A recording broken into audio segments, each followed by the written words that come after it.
Selamat pagi anak-anak, selamat bergabung di SMK Teddy Pardede Foundation.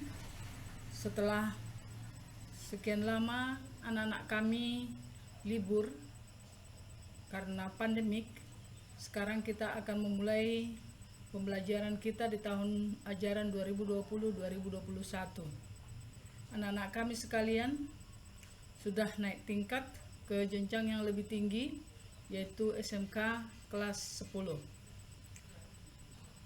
Sebelum kita masuk kepada pembelajaran, ada baiknya seperti peribahasa Indonesia yang mengatakan, tak kenal maka tak sayang. Memang bagaimana kita menyayangi seseorang jika kita tidak mengenal. Walaupun dengan melalui video ini, Ibu akan memperkenalkan diri. Nama saya Dr. Anda Marsintan Baringbing, yang lebih dikenal dengan Ibu Baringbing. Ibu membawakan bidang studi Bahasa Indonesia, dan kita akan memasuki pembelajaran kita, yaitu Bahasa Indonesia.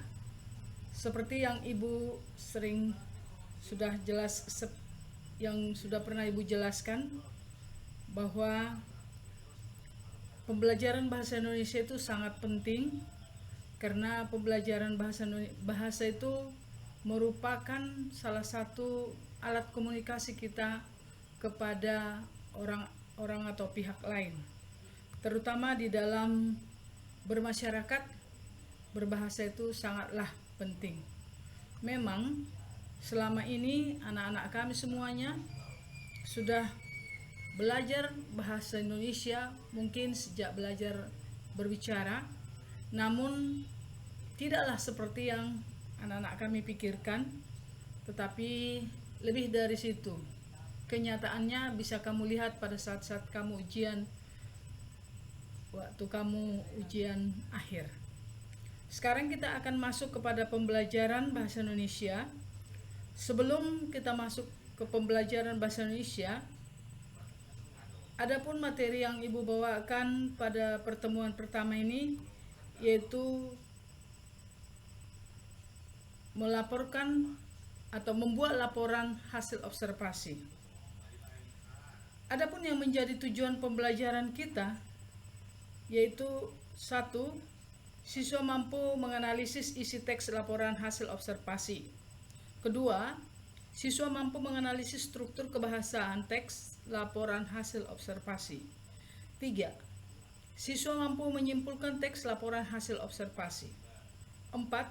Siswa mampu menyusun teks laporan hasil observasi berkaitan dengan bidang pekerjaan. Kita akan masuk kepada pengertian teks laporan hasil observasi. Sebelumnya, anak-anak kami sudah pernah mendengarkan kata laporan. Laporan itu adalah bentuk pertanggungjawaban dari sesuatu yang sudah kita kerjakan. Jadi kalau dikatakan teks laporan observasi, berarti teks yang berisi penjabaran atau laporan dari hasil pengamatan terhadap sebuah objek. Atau juga dapat dikatakan bahwa teks laporan hasil observasi disebut juga dengan teks klasifikasi atau pembedaan, karena memuat klasifikasi mengenai jenis-jenis sesuatu berdasarkan kriteria umum. Apa tujuan kita membuat atau menyusun laporan hasil observasi? Tujuan untuk membuat laporan hasil observasi yang pertama, mengatasi suatu persoalan. Jadi kalau ada persoalan, kita akan membuat laporannya. Di laporan itulah dijelaskan kira-kira apa cara yang dapat dilakukan untuk mengatasi. Yang kedua, menemukan teknik atau cara terbaru. Jadi pembuatan teks laporan hasil observasi ini juga merupakan salah satu cara untuk menemukan, mencari cara terbaru menyelesaikan suatu masalah. Yang ketiga, mengambil keputusan yang lebih efektif. Yang keempat, melakukan pengawasan atau perbaikan terhadap sebuah laporan. Yang kelima, mengetahui perkembangan suatu permasalahan. kita akan masuk ke fungsi teks laporan hasil observasi. Apa fungsi teks laporan hasil observasi? Yang pertama, melaporkan tanggung jawab dari sebuah tugas dan dari kegiatan yang sudah diamati. 2. Menjelaskan dasar penyusunan kebijaksanaan, keputusan, atau pemecahan masalah dalam pengamatan. 3. Sarana untuk pendokumentasian. 4. Sebagai sumber informasi yang terpercaya. Seperti apa ciri-ciri dari teks laporan hasil observasi? Laporan hasil observasi mempunyai ciri-ciri sebagai berikut. 1. Bersifat objektif, global atau universal. Yang kedua, objek yang dibicarakan atau dibahas adalah objek tunggal, artinya tidak ganda, tidak lebih dari satu. Jadi harus satu-satu. Yang ketiga, ditulis secara lengkap dan sempurna. Dikatakan lengkap dan sempurna karena dimulai dari prakata sampai pada kesimpulan. Yang keempat, ditulis berdasarkan fakta sesuai dengan pengamatan yang telah dilakukan. Jadi hasil observasi itu harus berdasarkan fakta, berdasarkan kenyataan yang ada menurut pengamatan yang telah dilakukan. Yang kelima, informasi teks merupakan hasil penelitian terkini yang sudah terbukti kebenarannya. Jadi laporan hasil observasi yang dimaksudkan di sini harus yang terbaru, bukan yang sudah kadaluarsa, dan harus terbukti kebenarannya.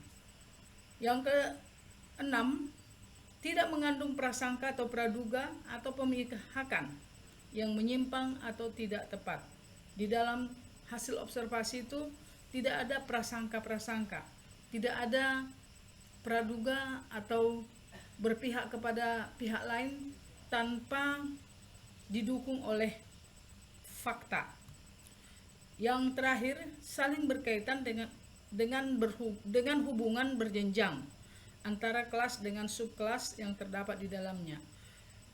Kalau dikatakan berkaitan dengan hubungan yang berjenjang, artinya antara topik dengan subtopik itu harus mempunyai kaitan, harus dia berhubungan atau koherensif.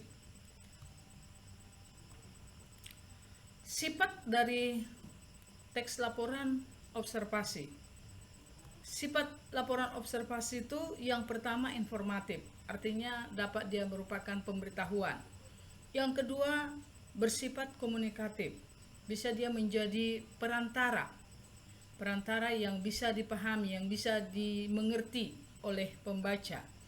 Yang ketiga, bersifat objektif, artinya umum, bukan bersifat pribadi.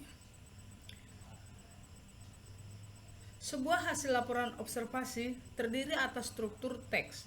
Struktur teks dari hasil observasi terdiri atas 3 unsur, antara lain ada pernyataan umum, ada deskripsi bagian, dan ada simpulan.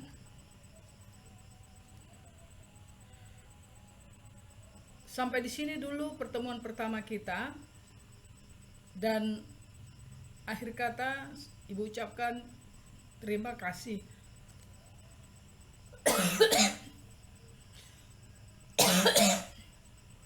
Dan mohon materi dipelajari dengan baik, dicatat di catatan.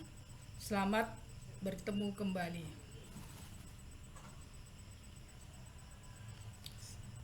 Salam sehat selalu.